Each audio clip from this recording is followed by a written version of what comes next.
आज हम महाराष्ट्र बोर्ड का 10th का ज्योमेट्री का लेसन नंबर 2 पाइथागोरस थ्योरम का प्रैक्टिस सेट नंबर 2.1 का फुल सॉल्यूशन देखते हैं। उससे पहले थोड़ा सा बेसिक देख लेते हैं। Pythagoras theorem, in a right angle triangle the square of the hypotenuse is equal to the sum of the squares of remaining two sides. In triangle PQR, angle Q is 90 degree. Then triangle PQR is a right angle triangle. तो PQ को क्या बोलेंगे यहाँ पे base और QR को क्या बोलेंगे यहाँ पे हाइट और इन 90 डिग्री के अपोजिट साइड को क्या बोलेंगे यहाँ पे हाइपोटेनस। तो पाइथागोरस थ्योरम किसमें लगता है? Right angle triangle. और अगर ये राइट एंगल ट्राइंगल है तो हम पाइथागोरस थ्योरम यूज कर सकते हैं। तो पाइथागोरस थ्योरम क्या होता है? Hypotenuse square is equal to base square plus height square. ये वन साइड और ये अदर साइड है, तो hypotenuse square is equal to base square plus height square. यहाँ पे ट्राइंगल ले लेते हैं। In triangle PQR, angle PQR is equal to 90 degree. तो अगर ये राइट एंगल ट्राइंगल है तो पाइथागोरस थ्योरम लगेगा। By Pythagoras theorem hypotenuse square is equal to base square plus height square. यहाँ पे देखेंगे हाइपोटेनस यहाँ पे क्या है? PR, length PR square is equal to base PQ। तो लेंथ PQ स्क्वायर प्लस और हाइट क्या रहेगा यहाँ पे? QR। तो लेंथ QR स्क्वायर। इसको अगर हमको लेंथ PR नहीं लिखना है तो PR square is equal to PQ square plus QR square. ये क्या हो जाएगा? Pythagoras theorem.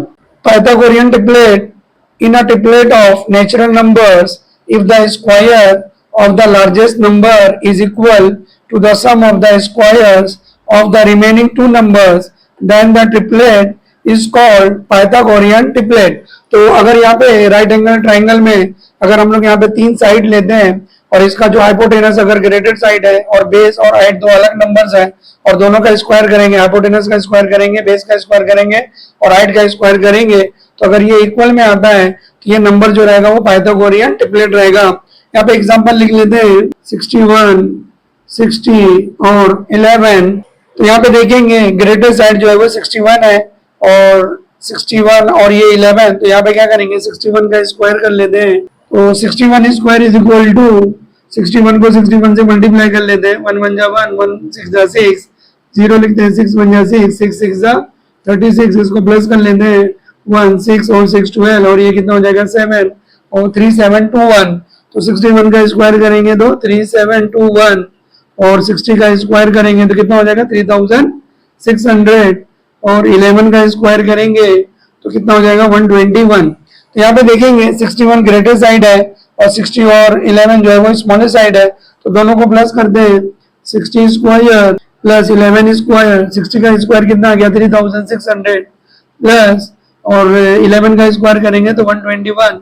दोनों को प्लस करते हैं, 0 प्लस 1 1 और 0 प्लस 2 कितना हो जाएगा? 2 और 6 प्लस 1 कितना हो जाएगा? यहाँ पे 7 और 3 का यहाँ पे 3 हो जाएगा, 3721। तो देखेंगे कि 61 का स्क्वायर जो है वो 60 स्क्वायर प्लस 11 के स्क्वायर के इक्वल में है। देन 61 60 और 11 ये क्या हो जाएंगे? Pythagorean triplet. Therefore 61 square is equal to 60 square plus 11 square. Therefore 61 60 11 are the Pythagorean triplet। Pythagorean triplet क्या रहेगा? ये side of the right angle triangle के होते हैं, जिसमें से हाइपोटेनस क्या रहेगा? 61 और बेस कितना रहेगा यहाँ पे? 60 और हाइट कितना हो जाएगा? 11। और मोर एग्जांपल देखते हैं। 3 4 5 5 12 13 8 15 17 24 25 and 7 are the Pythagorean triplet. मतलब ये राइट एंगल ट्राइंगल के साइड्स हैं। अगर ये जो ग्रेटर साइड है ये हाइपोटेनस रहेगा और ये बेस रहेगा और ये हाइट रहेगा, तो इसको हम लोग वेरीफाई कर सकते हैं। तो 3 4 5 5 12 13 8 15 17 24 25 and 17 are Pythagorean triplet। 30 degree 60 degree 90 degree and 45 degree 90 degree triangle। First वाला लेते हैं property of 30 degree 60 degree 90 degree triangle। If acute angles of a right angle triangle are 30 degree and 60 degree, then the side opposite to 30 degree angle is half of hypotenuse and the side opposite to 60 degree angle is √3/2 times the hypotenuse। Triangle LMN ले लेते हैं। तो in triangle LMN angle M is 90 degree and angle N is equal to 60 degree and angle L is equal to 30 degree. Then by property of 30, 60, 90 degree triangle, side opposite to 30 degree, side opposite to 30 degree is Mn is equal to half of Ln. यहाँ पे Ln क्या रहेगा? Hypotenuse.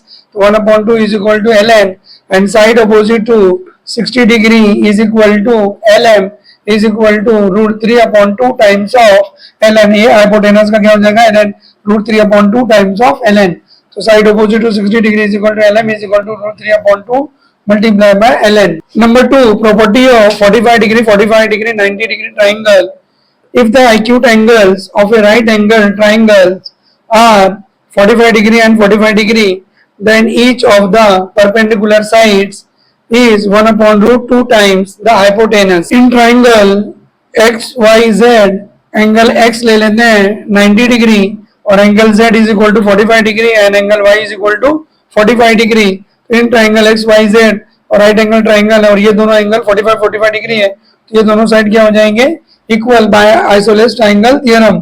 और by property of 45 90 degree triangle, side opposite to 45 degree, तो side opposite to 45 degree is XY and XZ is equal to 1/√2 times of hypotenuse. और यहाँ पे hypotenuse कितना है? YZ.